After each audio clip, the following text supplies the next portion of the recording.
Hello दोस्तों, नमस्कार दोस्तों, आप सभी का स्वागत है आपके अपने YouTube channel RAA study point.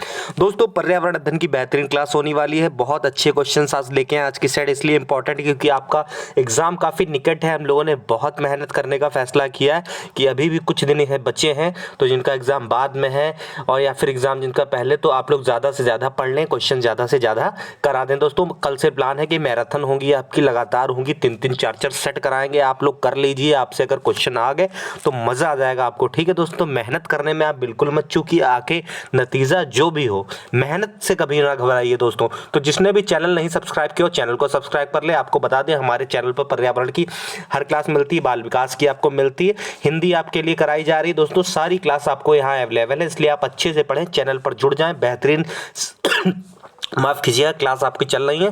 तो देर नहीं करते हुए पहला क्वेश्चन आपकी स्क्रीन पर ये रहा। पहला क्वेश्चन है, राजीव गांधी के नेतृत्व में पर्यावरण एवं वन मंत्रालय का सृजन किया गया था। तो सन पर पूछा है, डेट पूछी है, सन पूछा है।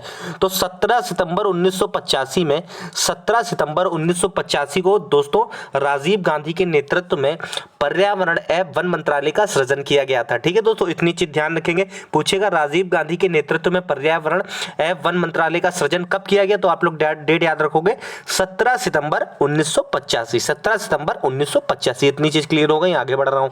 पर्यावरण संरक्षण अधिनियम कब हुआ दोस्तों? पर्यावरण संरक्षण अधिनियम दोस्तों ये गलत है लिखा, यहां पे होगा 1986, 1986 होगी। ठीक, 1986। ठीक, आगे बढ़ता हूं। राजीव गांधी ने अपने शासनकाल में क्या शुरू किया गया था? तो गंगा एक कार्य योजना, गंगा कार्य योजना जो थी वो शुरू की थी 1985 में। 1985 में गंगा कार्य योजना राजीव गांधी के समय की एक फेमस योजना है। प्रदूषण को दूर करने के लिए, गंगा की सफाई के लिए गंगा कार्य योजना, यानी कि 1985 का सन आप ध्यान रखोगे। ठीक है, आगे। इंदिरा गांधी द्वारा 1972 में दोस्तों विश्व की सबसे बड़ी वन्य जीव परियोजना प्रारंभ की गई और वन्य जीव संरक्षण उसके बाद 1973 में आया। 1973 में क्या आया? वन्य जीव संरक्षण दोस्तों। ठीक है, 1972 में ही समझ लीजिए हो गया था, लागू हुआ था बाद में। ठीक है, तो राष्ट्रीय हरित न्यायाधिकरण अधिनियम कब पारित हुआ? तो 2010 में पास हुआ। राष्ट्रीय हरित न्यायाधिकरण अधिनियम कब हुआ? 2010 में राष्ट्रीय हरित न्यायाधिकरण अधिनियम। ठीक, इतनी चीजें क्लियर हो गई। आगे बढ़ रहा हूं। पूछा गया, प्रथम बार चौथी पंचवर्षीय योजना के दौरान क्या जोड़ा गया? तो दोस्तों पर्यावरण को विकास के साथ जोड़ दिया गया। चौथी पंचवर्षीय योजना में ये पर्यावरण को विकास के साथ जोड़ दिया गया। अगर पूछ लेगा पांचवी पंचवर्षीय योजना में क्या खास था, तो गरीबी हटाओ का नारा दिया गया था पांचवी पंचवर्षीय योजना में। इतनी चीजें क्लियर हो गई। आगे बढ़ रहा हूं। अगला है, एक भूम की प्रक्रिया होती है, क्या होती? अपक्षय होती है दोस्तों। आगे बढ़ते हैं। जो पौधे सूर्य के पूर्ण प्रकाश में सबसे अच्छी तरह विकसित होते हैं उन्हें क्या कहते हैं? उनको कहते हैं हीलियोफाइट्स। उन्हें कहते हैं हीलियोफाइट्स बिल्कुल सही जवाब होगा। अगला है, प्रकाश की कम तीव्रता से सबसे अच्छे उगते हैं, क्या उगते हैं? जो सियोफाइट्स होते हैं, सियोफाइट्स पौधे होते हैं, वो सबसे ज्यादा प्रकाश की कम तीव्रता से सबसे अच्छे उगते हैं। अगला है दोस्तों, वे जंतु जिनका रुधिर गर्म होता है, जो अपने शरीर का तापमान किसी भी वातावरणीय परिस्थिति में स्थिर बनाए रखते हैं, उन्हें क्या बोलते हैं? उन्हें बोलते हैं होमियोथर्मिक या फिर एंडोथर्मिक। पक्षी व स्तनधारी सभी होते हैं इसमें, पक्षी व स्तनधारी, यानी कि होमियोथर्मिक और एंडोथर्मिक। ध्यान रखेंगे, ये अपने रुधिर को पता गर्म खून को बनाए रखते हैं, चाहे कैसा भी सिचुएशन हो, कैसा भी तापमान हो। इतनी चीजें क्लियर हो गई। आगे बढ़ते हैं। वायुमंडल को ठंडा होना या गर्म होना प्रत्यक्षता सूर्य ताप के कारण ना होकर निर्भर होता है दोस्तों भौतिक विकिरण पर होता है निर्भर। दोस्तों, आप पता कराने जा रहे हैं मानव पर्यावरण से संबंध कुछ क्वेश्चन है जो इंपॉर्टेंट है बहुत ज्यादा।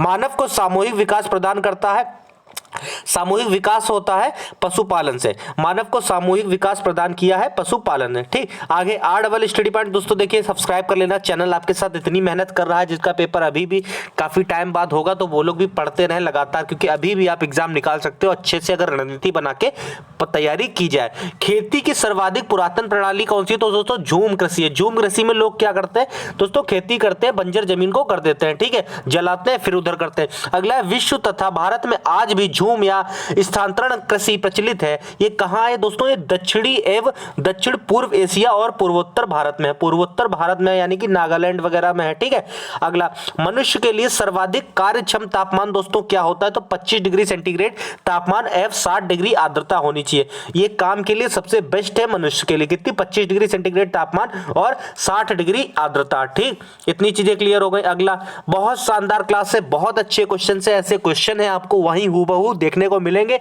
तो अभी भी देर नहीं हुई, चैनल से जुड़ जाइए, सब्सक्राइब कर लीजिए। आपको इतने कम समझ लीजिए टाइम में इतनी ज्यादा आपके लिए मेहनत कर रहे हैं, तो आप लोग समझ सकते हो इतना तो सर सब्सक्राइब और लाइक तो शेयर बनता ही है। ठीक है, औद्योगिक क्रांति सर्वप्रथम कहां प्रारंभ हुई? तो इंग्लैंड में। कहां हुई दोस्तों? इंग्लैंड में औद्योगिक क्रांति दोस्तों प्रारंभ हुई। अगला, सांस्कृतिक पर्यावरण में विभिन्न तत्वों का विकास एवं संवर्धन जिस काल में संभव हुआ तो क्या था? कृषि विकास में विभिन्न चरणों एवं अवस्थाओं में। कृषि विकास के विभिन्न चरणों एवं अवस्थाओं में आ गए। मानव भूगोल के जन्मदाता की संज्ञा प्रदान किसने की गई थी? किसके द्वारा?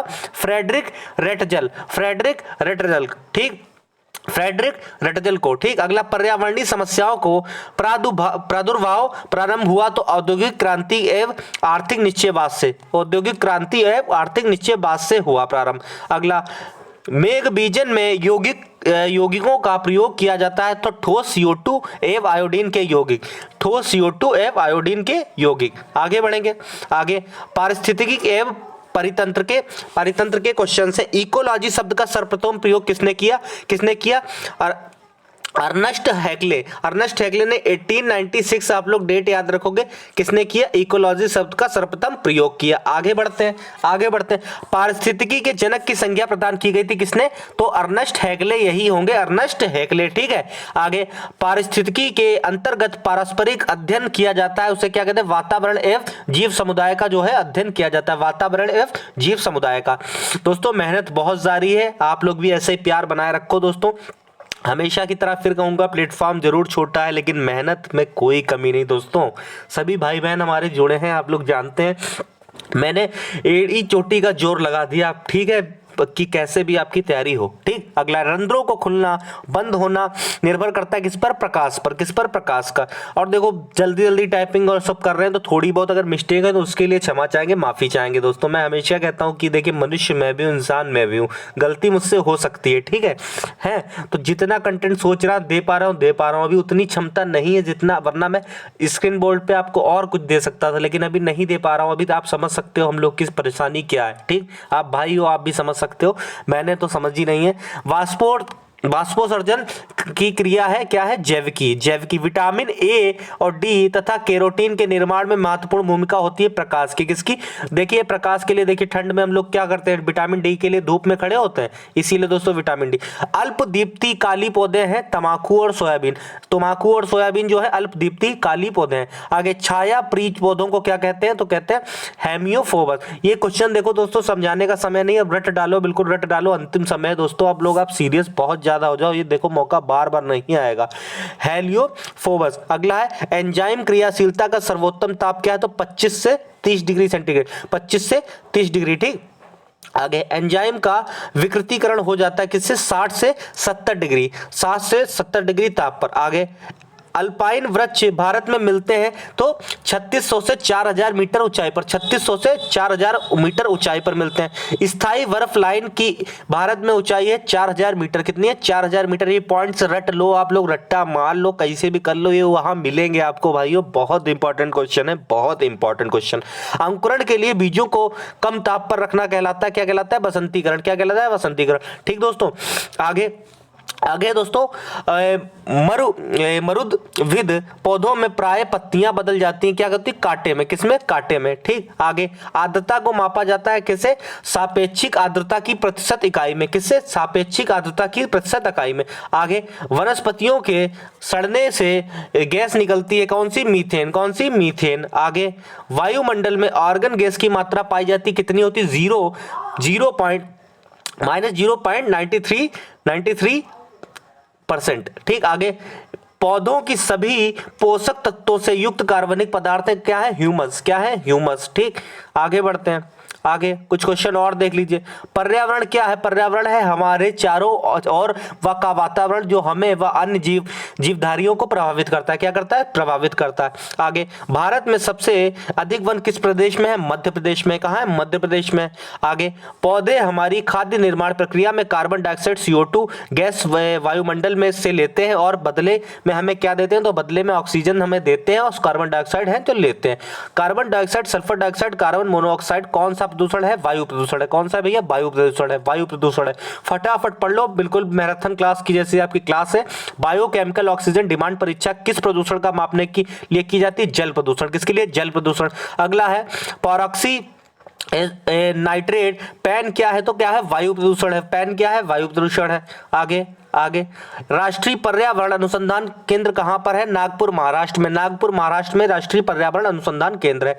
आगे, वायुमंडल में ओजोन परत पर हमारी रक्षा किन किरणों से होती है? तो पराबैंगनी किरणों से हमें रक्षा मिलती है। ठीक है। आगे, वायुमंडल में कौन सी गैस सर्वाधिक मात्रा में पाई जाती है? कौन सी है? नाइट्रोजन। नाइट्रोजन बिल्कुल सही जवाब है। आकाश नीला किसके कारण दिखाई देता है? तो प्रकीर्णन के कारण। ठीक है। आगे, विश्व पर्यावरण दिवस कब मनाया जाता है? 5 जून। 5 जून। देखो बिल्कुल मैराथन करा रहा हूं, बहुत मेहनत कर रहा हूं। ठीक है। इस पर अगर लाइक और सब्सक्राइब और कमेंट नहीं हुआ तो देख लेना, मेरी मेहनत बिल्कुल बेकार नहीं जाने दे रहा है आपको। ठीक है। प्यार बनाओ सर, आपके बहुत मेहनत कर रहे हैं।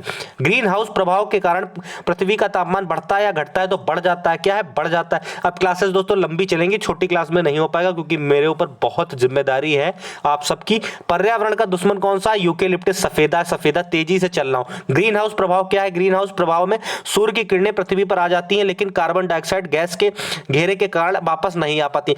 दोस्तों आप लोग बताओगे, अगर बाल विकास की भी बताओगे तो एक सर हमारे कराते हैं, दूसरे सर हमारी टीम के कराते हैं। आपको बाल विकास की अगर आपको चाहिए हो तो आप लोग बताइएगा, जैसी क्लास चाहिए वैसी बताइएगा। अगर कहोगे तो मैं पढ़ा दूंगा, आप लोग बस बताइएगा। ठीक, कमेंट बॉक्स में बता दीजिएगा। बाल विकास अगर चाहते हैं तो मैं भी पढ़ा सकता हूं, कोई दिक्कत नहीं है। आप बताओगे तो मैं पढ़ा दूंगा, लेकिन आप क्लास देखें, वो भी क्लास देखें, बहुत इंपॉर्टेंट है, अच्छा पढ़ाते हैं सर। ठीक है। राष्ट्रीय वन नीति के अनुसार कितने प्रतिशत भूभाग पर वन अनिवार्य है? तो 33% पर बिल्कुल होना चाहिए। ग्रीन पीस क्या है? पर्यावरण योजना है। क्या? पर्यावरण योजना। आगे, चिपको आंदोलन के पीछे मुख्य उद्देश्य क्या है? वनों की सुरक्षा। क्या है? वनों की सुरक्षा। भारत सरकार द्वारा केंद्र में पर्यावरण विभाग की स्थापना किस वर्ष की गई? 1980 में। कब है? 1980 में। और पर्यावरण का अधिनियम कब आया था? 1986 में। संयुक्त राष्ट्र पर्यावरण कार्यक्रम UNEP का मुख्यालय कहाँ है? Nairobi Kenya. कहाँ है? नैरोबी केन्या में। आगे, फोटोकॉपी मशीन में कौन सी गैस उत्पादित होती है? ओजोन। कौन सी है? ओजोन। आगे, विश्व जीव कोष में प्रतीक जो है वो कौन सा है? दोस्तों पांडा है। पशु में सब रिवीजन आपको करा दूंगा, चिंता बिल्कुल ना करो। कौन सा राज्य टाइगर राज्य कौन सा कहलाता है? तो मध्य प्रदेश टाइगर राज्य कहलाता है। वन महोत्सव किसने प्रारंभ किया? तो दोस्तों KM मुंशी। मैंने फिर से रिवीजन में करा रहा हूँ। विश्व वन्यजीव संरक्षण कोष कहाँ है? दोस्तों स्विट्जरलैंड। रिपीट फिर से हो रहे हैं क्वेश्चन, में मैराथन करा रहा हूँ, आप लोग देखिए। सबसे प्राचीन काल में उगाया गया फल वृक्ष कौन सा है? खजूर है। कौन सा? खजूर। अगले बार है फिर आपका है सफोकेशन। क्या है? ऑक्सीजन की कमी से जीवों पर प्रभाव होता है, सफोकेशन कहते हैं ना, सफोकेशन हो रहा है, इंग्लिश शब्द है ऑक्सीजन की कमी से। जलवायु परिवर्तन में किन गैसों की मुख्य भूमिका होती है? Green house gas. Green house gas. आगे, सर्वाधिक ओजोन क्षयकारी गैस कौन सी है? CFC है। क्लोरोफ्लोरोकार्बन है। क्लोरोफ्लोरोकार्बन है। क्लोरोफ्लोरोकार्बन में किन गैसों का संयुक्त रूप होता है? दोस्तों क्लोरीन होती है, क्लोरीन होती है, कार्बन होती है। ठीक, क्लोरीन और क्लोरीन F कार्बन होती है। आगे, भूतल पर CFC का प्रयोग कहाँ है? तो बताया था मैंने ना आपको, कहा रेफ्रिजरेटर है, हेयर इसकी और सेविंग क्रीम है, सारी क्रीम है, फैशन डिजाइनिंग में मतलब सब में भी यूज होती है, क्रीम ब्यूटी पार्लर वगैरह में। ठीक, ग्रीन हाउस प्रभाव का प्रत्यक्ष परिणाम क्या है? दोस्तों ग्लेशियर पिघलने लगेंगे। ठीक है। आगे, भारत में वृक्षों का अकेडमी कहा किसे कहा जाता है? सुंदरलाल बहुगुणा। ठीक, वृक्षों का आदमी, वृक्षों का आदमी, माफ कीजिएगा कुछ गलतियां हो जाए तो उसके लिए क्षमा चाहूंगा। सर्वाधिक जैव विविधता कहां पाई जाती है? Tropical rain forest. ठीक, आगे है बायोटेक्नोलॉजी पार्क कहां पर स्थित है? लखनऊ में। रिवीजन कर लो जितना कर पाओ। पृथ्वी दिवस पर कब मनाया जाता है? 22 अप्रैल। जितना रिवीजन कर पाओ कर लो, समय बिल्कुल ना वेस्ट करो दोस्तों। वेब सीरीज वगैरह सब छोड़ दो, अच्छे से पढ़ो। ठीक है बहनों, आपसे भी निवेदन है, रिश्तेदारों वगैरह में मत जाओ, बिल्कुल जुट जाओ पढ़ाई में। हाइड्रोजन यही काम आएगा। भविष्य का ईंधन किसे कहा जाता है? हाइड्रोजन को।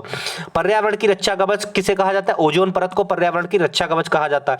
आगे, रेड डाटा बुक का संबंध किससे है? तो विलुप्त संकट से ग्रस्त जीवों से है। ठीक है। आगे, विश्व का सबसे प्रदूषित नगर कौन सा है? Mexico city. कौन सा? मेक्सिको सिटी है। Environment education for kids USA में कहां स्थापित है? कहां? विस्कोसिन में, ठीक है। अगला सीएनजी का फुल फॉर्म क्या है? Compressed natural gas, compressed natural gas. ये मैराथन ही चल रही है सब आपकी, ठीक है। ध्वनि प्रदूषण कितने डेसिबल में मापा जाता है? 65 डेसिबल, 65 डेसिबल। आगे, जल प्रदूषण को मापने के लिए कौन सा परीक्षण किया जाता है? Biochemical oxygen demand, biochemical oxygen demand. आगे बढ़ेंगे, ताजमहल के पीले पड़ने के लिए क्या है? अम्लीय वर्षा है जो कारण है पीला पड़ रहा है। आगे, मानव द्वारा निर्मित उपग्रह कहाँ है? तो कहाँ है? बाहर ब्रह्म वायुमंडल में जो बाहरी है, ठीक उसमें है, ठीक। आगे, देश का पारिस्थितिकी अनुसंधान एवं प्रशिक्षण केंद्र कहाँ है? तो दोस्तों बेंगलोर कर्नाटक में। कहाँ? बेंगलोर कर्नाटक में देश का पारिस्थितिकी अनुसंधान, ठीक। भारत का पर्यावरण शिक्षा क्षेत्र कहाँ है? तो अहमदाबाद में जो है पर्यावरण शिक्षा केंद्र। कहाँ? अहमदाबाद, गुजरात में। इंदिरा गांधी वनकी अकेडमी कहाँ है दोस्तों? इंदिरा गांधी है वनकी अकेडमी, देहरादून। विश्व वनकी दिवस कब होता है? तो दोस्तों 21 मार्च की डेट याद रखो, 21 मार्च। आगे बढ़ेंगे, आगे है आपका भारतीय वन सर्वेक्षण का मुख्यालय है देहरादून में, और भारतीय वन प्रबंध संस्थान है भोपाल में। तो दोस्तों आज की क्लास अब यहीं पे समाप्त करेंगे। RAA स्टडी पॉइंट को सब्सक्राइब कर लो, मैराथन लगातार चलेंगी, हर क्लास की चलेंगी, शानदार पढ़ाई, रात दिन एक कर देंगे। अब ये मत देखो कि सारी प्लेलिस्ट में वीडियो पड़ी, उठाओ एक एक रिवीजन कर लो। यही देखो होशियार बच्चे की निशानी होती है, वो रिवीजन करने लगता है बिना कहे। मैं आपका बड़ा भाई समझ के कह रहा हूं आपको, ठीक है। तो आप लोग समझो, अगर कदर करते हो अपने गुरु की, अपने अगर शिक्षा लेना चाहते हो अच्छे से, तो चैनल को सब्सक्राइब करो, प्यार बनाओ। और मैं कहता हूँ मुझसे देखो ना देखो, लेकिन कहीं से भी पढ़ो, आपका सिलेक्शन होना चाहिए, मेहनत बेकार ना जाए। जो इतने दिन से हम लोग इंतजार कर रहे थे, सीटेट नंबर अच्छे लेके हम लोग को पास करके क्वालिफाई करना है, आगे सुपर टेट में एक शिक्षक बनना है, समाज को सुधारना है, ठीक है। ये वीडियो यहीं पे समाप्त करते हैं, अगले क्लास में मिलेंगे। जय हिंद, जय भारत।